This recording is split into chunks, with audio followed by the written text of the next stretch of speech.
Somewhere inside your body, there is DNA from humans who no longer exist. Not from your grandparents, not from some ancient king, from another kind of human, a group that walked through Ice Age Europe, hunted giant animals, made tools, cooked food, cared for each other, and then vanished from the world around 40,000 years ago. The strange part is they didn't vanish completely, because if your ancestors came from outside Africa, a small part of your genome was likely inherited from Neanderthals. And for some people, there is DNA from an even more mysterious group, the Denisovans, known at first from little more than a finger bone in a Siberian cave. So the story of humans is not a clean line. It is not one species marching forward, becoming smarter, better, and more modern. It is messier than that. It is a story of meetings, of migrations, of survival, and of ancient humans looking at other ancient humans and somehow becoming part of the same future. Let's start with the group everyone thinks they know. Neanderthals. For a long time, they were treated like the embarrassing cousins of humanity. Hunched, brutish, half stupid, dragging clubs through the mud like they had just failed caveman school. But that image is mostly wrong. Neanderthals were not failed humans. They were a different kind of human. They lived across Europe and Western Asia for hundreds of thousands of years. They survived cold environments, hunted dangerous animals, made stone tools, used fire, and lived in social groups. There is evidence that some Neanderthals cared for injured or sick members of their group.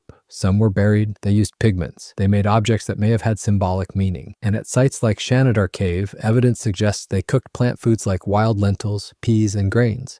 So no, they were not dumb brutes. They were people adapted to a world most of us would not last a week in. Then our ancestors arrived. Around 70,000 years ago, groups of Homo sapiens began moving out of Africa in larger numbers, spreading into the Middle East, Europe, and Asia. And there, they met other humans. Imagine that for a second. You are a Homo sapiens group entering a new land. You think your people are the people. Then, across a valley, you see another group. They walk upright like you. They make tools like you. They control fire like you. They look human, but not exactly like you. Shorter, stronger, broader, different faces, different bodies, different voices maybe, a different kind of human looking back. For a long time, scientists thought the story ended simply. Modern humans arrived. Neanderthals disappeared. End of chapter. Maybe we outcompeted them. Maybe climate changed. Maybe disease spread. Maybe there was conflict. Maybe all of it happened in different places at different times. But then ancient DNA changed everything. In 2010, Svante Pääbo and his team published a draft sequence of the Neanderthal genome. That was a huge technical achievement because ancient DNA breaks down over time and becomes contaminated by bacteria, soil, and modern human DNA. But when scientists compared Neanderthal DNA with DNA from living people, they found something shocking. Neanderthals had not been completely separate from us. They had interbred with our ancestors,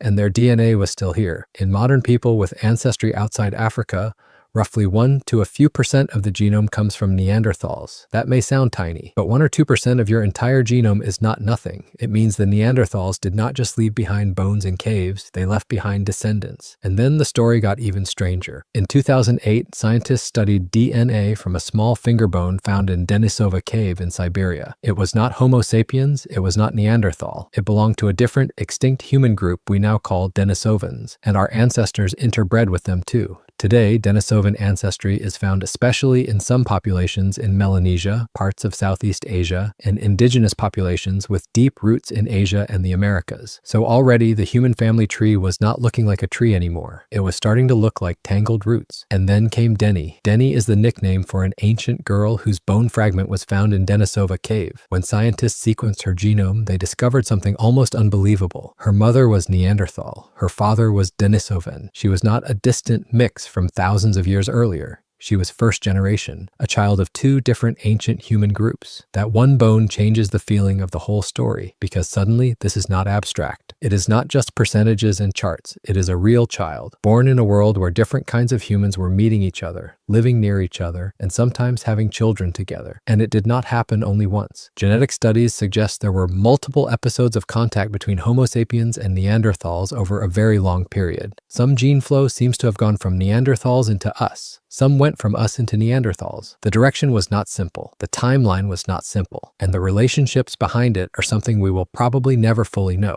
Were these meetings peaceful? Sometimes, maybe. Were they tense? Almost certainly sometimes. Were people exchanged between groups? Did children grow up speaking different languages, learning different ways to make tools, moving between 2 worlds? We do not know. And that uncertainty is part of what makes it so human, because DNA can tell us that contact happened. It cannot tell us what it felt like. So what happened to the Neanderthals? This is where we need to be careful. The old story was easy. We were smarter, they were weaker, and they died out. But real science is rarely that neat. Neanderthal disappearance probably did not have one single cause. Climate shifts may have mattered, small population sizes may have mattered, competition may have mattered, disease may have mattered, chance may have mattered, and in some places, interbreeding may have mattered too. If Homo sapiens populations were larger, and Neanderthal groups were smaller, then over thousands of years, some Neanderthal communities may not have vanished in one dramatic moment. They may have been absorbed.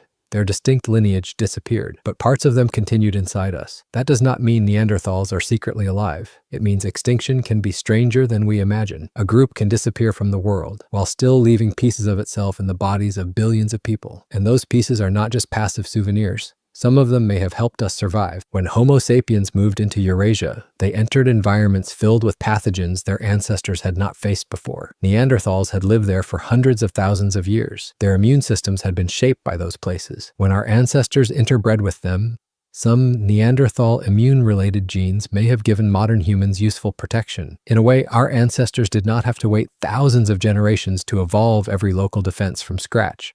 They inherited some of it. Denisovan DNA may have helped too. One of the most famous examples is EPAS1, a gene variant common among Tibetans that helps with life at high altitude where oxygen is thin. That variant appears to have come from Denisovans. Think about how strange that is. A person climbing or living high in the Himalayas today may be using an adaptation inherited from an extinct human group, first identified from bones in a Siberian cave.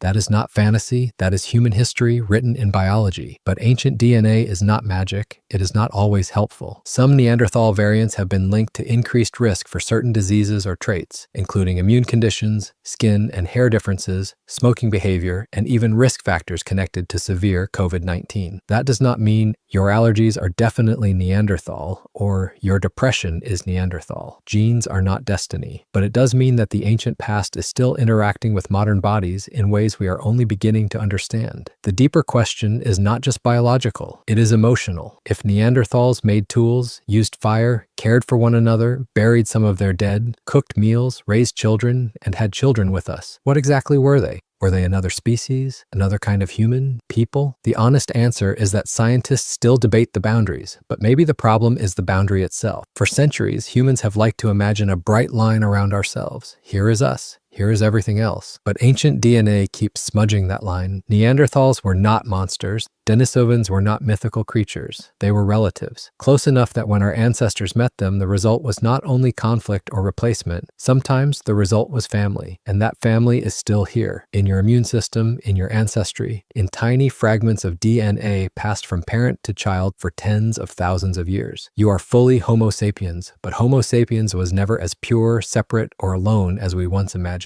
We are not the end of a straight line. We are the living result of a tangled human world, a world where different kinds of humans met in the cold, shared landscapes, shared dangers, and sometimes shared children. The Neanderthals are gone. The Denisovans are gone, but not completely, because every time we look in the mirror, we are not only looking at ourselves, we are looking at traces of the humans who came before us. And maybe the strangest part is this: they did not survive instead of us. They survived inside us.